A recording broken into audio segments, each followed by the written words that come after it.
Sumayin niyo ang Panginoon. Sumayin rin. So ngayon po ay piyesta, no? Piyesta ng mga banal, no? Kailang tayo nagpipiyesta sa loob ng sementeryo, no? Bakit? Sapagkat, well, sino ba yung mga banal, no? Ay di yung mga namatay na, no? Bagaman yung ebanghelyo natin ay may malalim pang kahulugan, ano? Pero ipinapahayag sa atin na ang araw na ito, no, ay araw ng mga banal, no? Hindi lang po yung mga itinakda ng simbahan, no?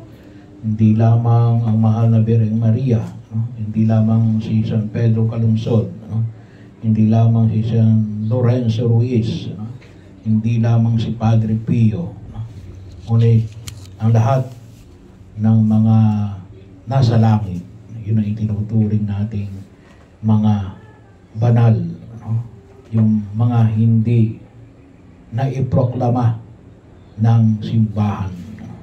Yung pong pagpoproklama ng simbahan, pagkilala lang, no? Pero sabi nga, hindi sila naging banal kasi naiproklama lang ng simbahan, no? Hindi, banal na sila, no? Sila lang yung kinikilala. At marami pang iba, no, na bahagyo, no? Kaya maaring yung mga kamag-anak natin, no, ay nasa piling na ng Poong May Kapal. Bakit? Kasi yun yung ipinangako ng Poong May Kapal, no? Wag ko kayo maniniwala dun sa sinasabi ng iba na kakaunti lang ang maliligtas, no? Kasi kuminsan, yung pong ating unang pagbasa, no, kuminsan yun ang pinagbabasihan, no?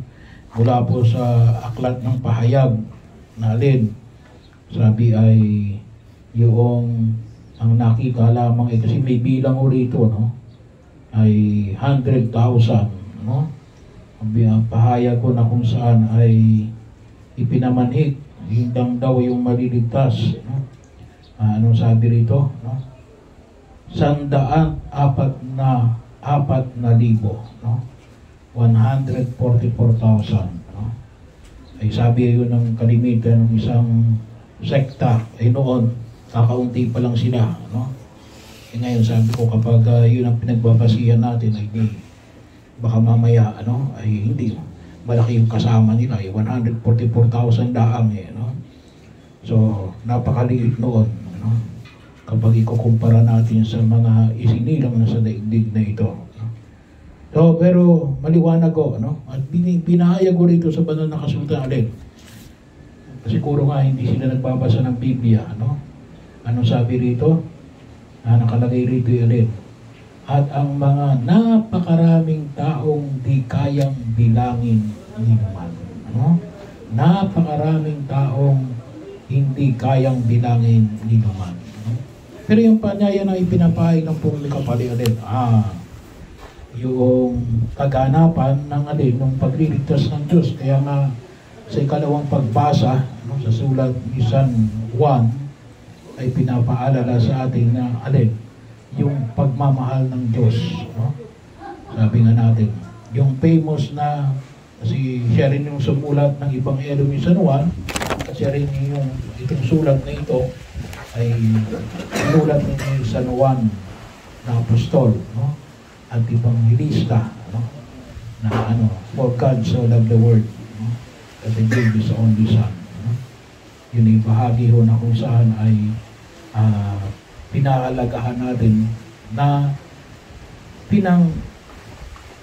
kakatiwalaan natin kung bakit tayo ay mapapabilang sa kanyang paghahari. Bilang, sabi nga natin, restoration ng pagkasira ng kasalanan, no? Gawa ng ating Panginoon. Kasi yun ang original na plano, no? Nakalimutan natin. Ano yung original na plano? Kasama tayo ng Diyos, no? Kung kailan, kung saan inilikha ng Diyos ang tao na kasama niya, no? Saan? Sa paradise, no? Sa Garden of Eden, no? Yun ang tinatawag natin, no? Kailangan nasira gawa ng alin? Gawa ng kasalanan. Pero gawa ng ating Panginoon Kristo sa pamagitan ng kanyang paghihirap, pagkamatay, muling pagkabuhay, ayan, tayo ay magkakamit ng kaligtasan, no? Doon sa langit, no? doon sa langit. At yun naman yung bahagi yun na kung saan makita ko natin, ano? Yun yung kaganapan natin, no? At yun ang diudulog natin na alin. Itong mga mahal natin sa buhay ay nawa ay magkamit na ng kaligtasan sa biyaya ng buhay na walang hanggan. Siguro, sasabihin naman natin, ba't pa natin pinagdarasal yung mga patay? Sa pagdiriwang natin bukas yun. Pero sabi nga natin, ano, ay yun ay alin.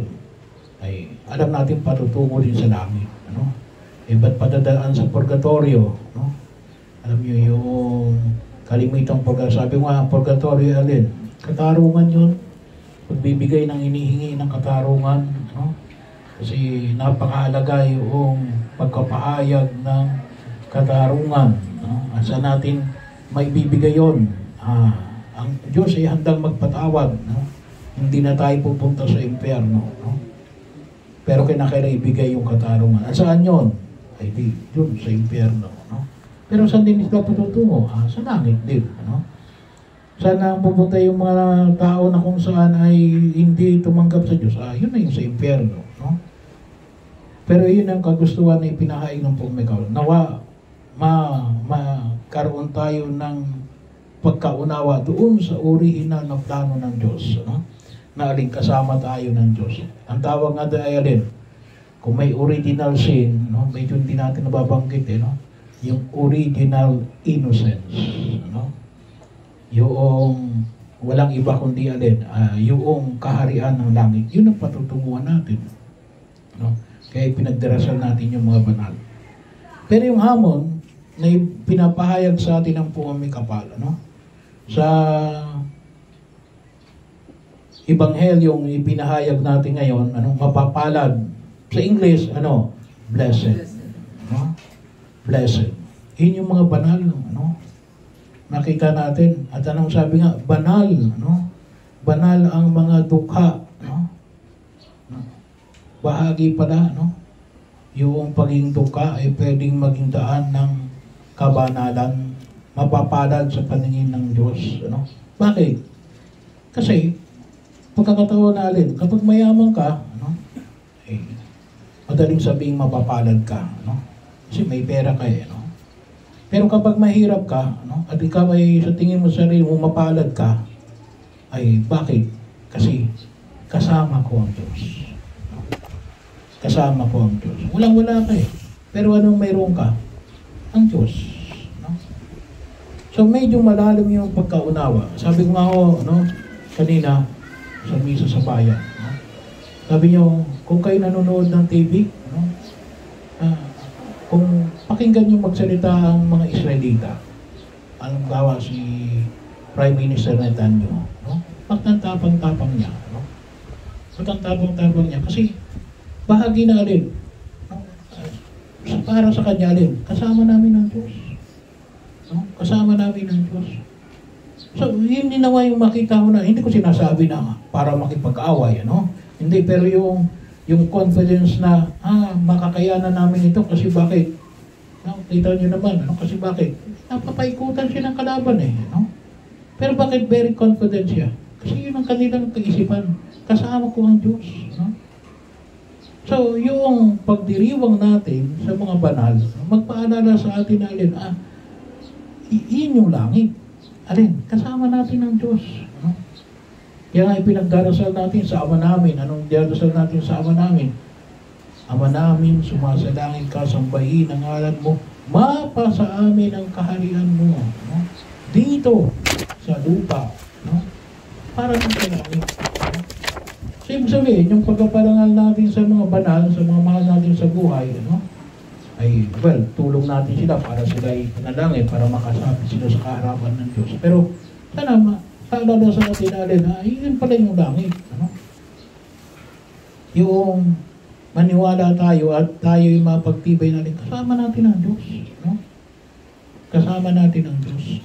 Kaya, yung 8 pagpapala, medyo hindi natin masyadong binibigyan ng diin yung 8 pagpapala, mas binibigyan natin ng diin yung 10 utos ng Diyos.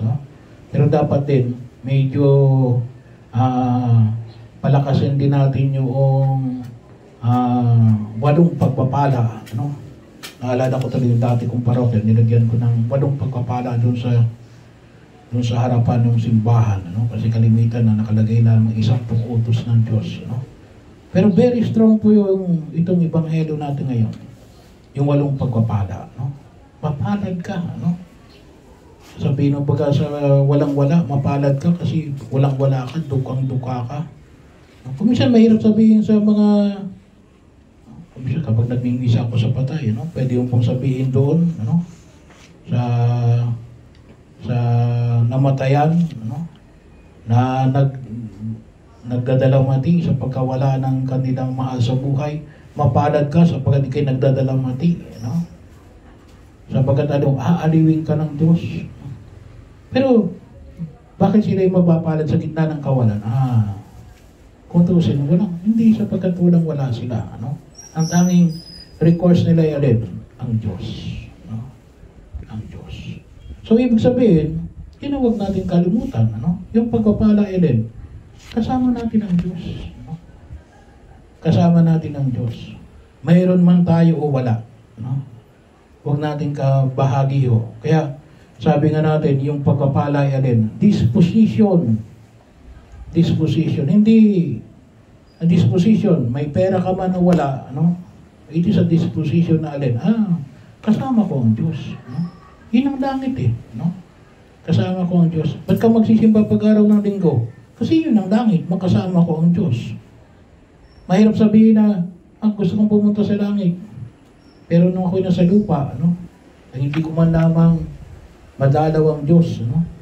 Sa banal na Eucharistia, ang Diyos na naging tao, no? At nakipamayanan sa atin, sa anyo ng tinapay at ng alak, no? Ay madaling sabihin na gusto kong pumunta sa langit, no? Pero ano sabihin? Marami akong ginagawa. Ibig sabihin, wala yung disposisyon natin. Gusto kong makasama ang Diyos, no? Gusto kong makasama ang Diyos. So ito yung idulog natin sa harapan ng puro may kapal, no? Sa ating mga panalangin. At yun yung ating mitiid, no? Kasama ng ating mga nanay, tatay na namatay na, mga lolo at lola, mga tiwa at tita, no? O mga mahal sa buhay na nauna na sa atin, no? Ay nawa, no? Makasama natin, no? Doon sa kanyang kaharian, no? Bahagi ho, kasama ang Diyos at ang mga mahal natin sa buhay, no? Ay talagang napakapalad noon, no? Bahagi ho, no? Na nawa ay huwag nating kalimutan, no? Sabi nga natin, yun yung kabanalan na ipinapamanik sa atin ng buong mikapal, no? Sabi nga natin, yun ay pagkilos natin sa daigdig na ito, isang paglalakbay hanggang makamit natin ang kabuuan at ang kakanapan. Saan? Sa langit, no? Pero ang langit hindi nagsisimula sa araw ng ating kamatayan, no? Nagsisimula dito sa daigdig na ito. Nawa makita natin na kasama ko ang Diyos, no? God is with me. Kasama ko ang Diyos.